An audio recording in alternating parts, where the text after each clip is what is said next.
JTV Telugu news ప్రేక్షకులకు స్వాగతం సుస్వాగతం.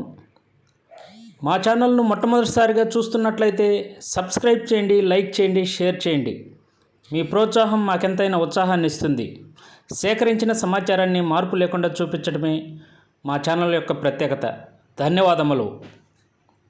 వివరాల్లోకి వెళ్తే, నెల్లూరు జిల్లా కావలి నియోజకవర్గం కావలి పట్టణంలోని మున్సిపాలిటీ పరిధిలోని 14-15 వార్డులు ముసునూరు ప్రాంతానికి చెందిన వార్డులలో కావలి వైసీపీ ఎమ్మెల్యే అభ్యర్థి అయినటువంటి రామిరెడ్డి ప్రతాప్ కుమార్ రెడ్డి తన ఎన్నికల ప్రచారాన్ని శుక్రవారం చేపట్టారు.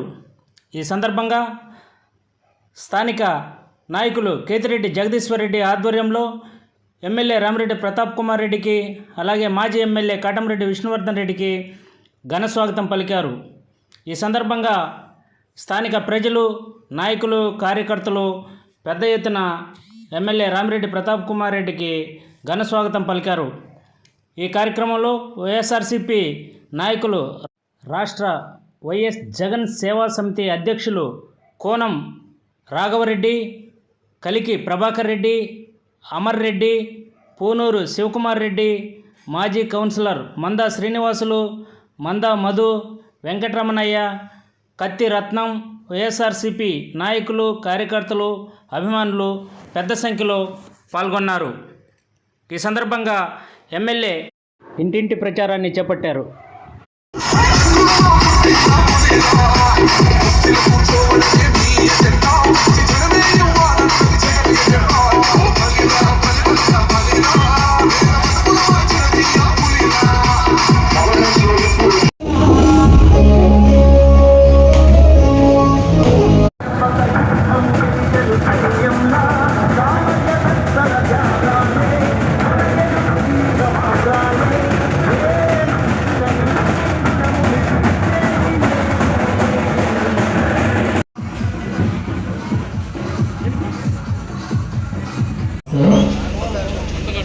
ఈరోజు కావలి పట్టణంలోని 14-15 వాటికి విచ్చేసిన సందర్భంగా ప్రచార నిమిత్తం ఇక్కడ ప్రజలు, మా నాయకులు అందరూ కూడా చూపిన ఆదరణ, ఆప్యాయత, అనురాగాలు ఎప్పటికీ కూడా మర్చిపోయాను. ఈరోజు నేను ఉంటున్నది ముసునూరు. అటువంటి నా ముసునూరులో నా ప్రజలకు చూపిన ఆదరణ నిజంగా చాలా సంతోషాన్ని ఇస్తుంది. తప్పకుండా కావలి పాతూరు బిడ్డగా పాతూరుని ఏ విధంగా అభివృద్ధి చేశానో తప్పకుండా ముసునూరు కూడా అదేవిధంగా అభివృద్ధి చేస్తానని మీ అందరికీ మాటిస్తున్నాను. గతంలో చంద్రబాబు నాయుడు గారు ఏ విధంగా అనేక హామీలు ఇచ్చి ఏ విధంగా మోసం చేశాడో మీ అందరికీ తెలుసు. అది గ్రహించాలి కాబట్టి 2019లో జగన్మోహన్ రెడ్డి గారిని 151 సీట్లతోటి ఈ రాష్ట్ర ముఖ్యమంత్రి చేయడం, ఏవైతే జగనన్న చెప్పాడో ప్రతి ఒక్క పథకాన్ని కూడా జగనన్న పేద ప్రజలకి ఇస్తూ ఏ విధంగా సేవలు అందించాడో మీ అందరికీ తెలుసు. అంతేకాదు కోవిడ్ సమయంలో కూడా ఎవరు బయటకు రాని సమయంలో కూడా మా నాయకులు, మా వాలంటీర్స్, మా సచివాలయ సిబ్బంది అందరూ కూడా ప్రతి ఒక్క సేవా కార్యక్రమంలో పాల్పంచుకుంటూ కోవిడ్ వచ్చిన బాధ్యతలను ఏ విధంగా కాపాడేవి కూడా ఒక్కసారి గుర్తు చేసుకోవాలి. ఆనాడు తెలుగుదేశం నాయకులు కావచ్చు, తెలుగుదేశం అధ్యక్షుడు నాగా చంద్రబాబు నాయుడు గారు కావచ్చు, ఎక్కడికి పోయారో మేమంతా కూడా అడుగుతా ఉన్నాం. ఎందుకంటే ఈరోజు మనం చూస్తాము, ఎన్నికలు వచ్చాయంటే 6 నెలల ముందు అంతా కూడా రోడ్ల మీదకి వస్తారు. ఏదేదో బురద తగే కార్యక్రమాలు ఏ విధంగా చేస్తారో ఒక్కసారి ఆలోచిస్తారని కూడా మీ అందరికీ తెలియజేస్తున్నాం. ఎందుకు చెప్తున్నా అంటే, ఈరోజు వైఎస్ఆర్ కాంగ్రెస్ పార్టీ తరఫున 10 సంవత్సరాలుగా 14 ఈ పార్టీలో ఉంటున్నాను. జగన్ ఆశీస్సులతోటి, మీ అందరి ఆశీస్సులతోటి 2014-2019లో ఎంపీగా గెలిపించారు. మీకు సింపతించుకునే భాగ్యాన్ని నాకు కనిపించారని నేను అందరికీ తెలియజేస్తాను. కానీ ఈరోజు ఎవరైతే తెలుగుదేశం అభ్యర్థిగా పోటీ చేస్తున్నారు కాగా వ్యక్తి ఈరోజు ఏ విధంగా కావలి వైఎస్ఆర్సీపీ అభ్యర్థి అయిన నా మీద పార్టీ మీద ప్రభుత్వాన్ని ఏ విధంగా చూస్తున్నాడో ఏ విధంగా మాట్లాడుతున్నాడో ఒక్కసారి కావలి నియోజకవర్గ ప్రజలు కూడా అర్థం చేసుకోవాలి. ఎందుకంటే ఈ వ్యక్తి పుట్టింది ఉదయం నియోజకవర్గం. అక్కడ చేసిన ఆయన అగత్యాలు అక్రమాలు అన్యాయాలు అక్కడ ప్రజలు అడిగితే ప్రతి ఒక్కరికి తెలుస్తాయి. ఈ రోజు కూడా మనం చూసాం, సాక్షి పేపర్ కావచ్చు, ఇతర పేపర్లో ఆయన చేసిన అక్రమాలు, ఆయన చేసిన మైనింగ్ మాఫియా, ఆయన వెహికల్స్ కింద పడి ఎన్ని నాశనం. స్థానిక శాసనసభ్యుడు ప్రతాప్ రెడ్డి గారు ఇద్దరు సర్వీస్ మీద జగన్మోహన్ రెడ్డి గారి ఆశీస్సులతో పోటీ చేస్తున్నారు. వీళ్ళలో వారి యొక్క గుర్తు మీద మీ యొక్క భూమి శాతాలన్నింటినీ గెలిపించుకోవడానికి ఈరోజు ప్రాంతానికి వచ్చాను.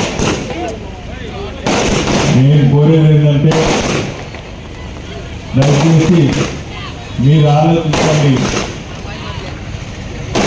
వ్యక్తిగత నాయకుల్ని గురించి ఆలోచించబాకండి. ఓవరాల్ మనకి ఎవరైతే మనకు న్యాయం చేస్తారో, ఏ పార్టీ వస్తే పేద బలహీన వర్గాలకి సహాయం చేస్తుంది, వారి యొక్క కష్టాల్లో భాగం పంచుకుంటుందని దయచేసి ఆలోచించాలి. ఇక్కడ అభ్యర్థుల్ని అవతల ఆలోచిస్తాం. ముందు మెయిన్ ఇష్యూ వచ్చే గతంలో 14 సంవత్సరాల అధికారంలో ఉన్న చంద్రబాబు నాయుడు గారు ఏం చేశారు, పేద ప్రజలకు ఏం చేశారు, రాష్ట్ర అభివృద్ధికి ఏం చేశారు, టీవీల్లో పేపర్లలో ఊదరగొట్టుకోవడం తప్పితే ఫీల్డ్ మీద జరిగింది ఏంటనేది మన అందరికీ తెలుసు. అదే 5 సంవత్సరాలు మొదటిసారి ముఖ్యమంత్రి, మొదటిసారి మంత్రి, మొదటిసారి ముఖ్యమంత్రి అయిన వ్యక్తి నాకు ఒక అవకాశం ఇవ్వమని అడిగితే ప్రజలు ఇస్తే ఆ అవకాశాన్ని సద్వినియోగం చేసుకొని తాను చెప్పిన వాగ్దానాలను 95% పూర్తి చేసి ప్రజల మందికి వచ్చి నేను చేసింటేనే నాకు ఓటేయండి, లేకపోతే నాకు ఓటేయకుండా అనే దమ్ముతో మాట్లాడుతున్న వ్యక్తి ప్రజలు ముఖ్యమంత్రి. మన ముఖ్యమంత్రి చేస్తున్న కార్యక్రమాలు దేశంలో ఏ ముఖ్యమంత్రి చేయడం లేదనేది అందరికీ తెలిసిన విషయమే. అన్ని రాష్ట్రాల్లో ప్రజానికం ఆలోచిస్తున్నారు, పేదవాడికి ఇంత చేస్తున్న వ్యక్తి మనకు కూడా ముఖ్యమంత్రి అయితే బాగుందని వాళ్ళందరూ ఆలోచిస్తున్నారు. ఇలాంటి తరుణంలో మనం జరగబోయే ఎన్నికల్లో మన భవిష్యత్తు, మన రాష్ట్ర భవిష్యత్తు మనం నిర్ణయించుకొని మరలా మన ముఖ్యమంత్రిని మంచి మెజార్టీతో గెలిపించుకుని ఆయన మళ్ళా ముఖ్యమంత్రిని చేసుకోవాలి. ఆయన ముఖ్యమంత్రిని మళ్ళా చేసుకోవాలంటే ప్రతాప్ రెడ్డి గారిని శాసనసభకి ఎన్నిక చేయాలి. అలాగే విజయసాయి రెడ్డి గారిని ప్యానల్ గుర్తు బలపరిచి వారిని పార్లమెంట్కి పంపాలి. రాబో ఎన్నికలు చాలా కీలకమైన ఎన్నికలు. ఈ ఎన్నికల్లో ఇప్పుడు అందరూ మనం విఘ్నులని, అందరికీ బాగోగులని తెలుసు, అన్ని విశ్లేషించుకోగలం. ఇంత విశ్లేషణ శక్తి ఉన్న మనం ఆలోచించుకొని మంచి నిర్ణయం, మన స్వార్థానికి మంచి నిర్ణయం తీసుకోమని నేను కోరుతున్నాను. ప్రతి ఒక్కరూ పండుకొని ఆలోచిస్తే ఎవరైతే మనకు సహాయం చేశారో వారికి సహాయం చేస్తే ఆ పార్టీ అధికారంలో వచ్చినప్పుడు ఖచ్చితంగా పేద పరిధిన వర్గాలకి న్యాయం జరుగుతుంది.